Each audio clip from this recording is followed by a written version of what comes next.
The Japanese got a spy. As you may know, July 9th is the end of the 90-day pause of America's country-specific reciprocal tariffs. U.S. President Donald Trump had vowed to reimpose the harshest levies against countries that haven't struck a deal with the U.S. I have to say that I'm genuinely surprised that of all the hurdles that the U.S. would face in this process, Japan turns out to be a tough one.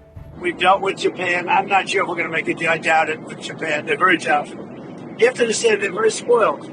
They and others are so spoiled from having ripped us off for 30, 40 years that it's really hard for them to make a deal. Now, the economic argument here is quite straightforward. The U.S. has a close to $70 billion trade deficit with Japan. Trump doesn't like that. He thinks Japan is exporting too many cars and importing too little of America's rice. Japan is saying the cars are not up for discussion, and we have increased the rice imports from you.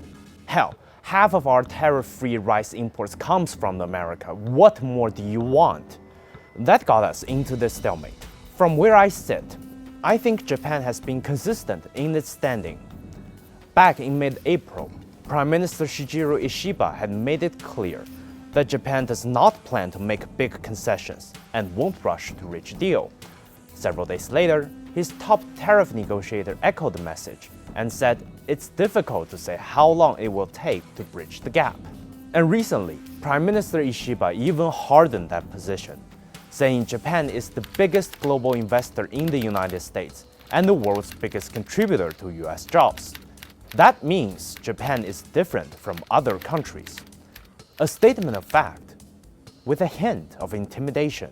The question here is not why Japan is so hard this time, but how. We all fight hard to protect our interests.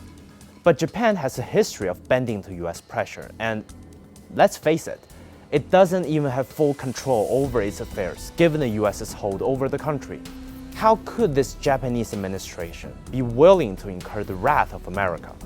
Well, you see, the Japanese people have a very strong opinion about this particular US president, and not in a good way either.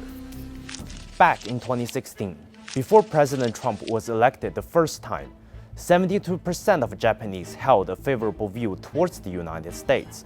It dropped to 57% in 2017. By 2020, it had fallen to 41%.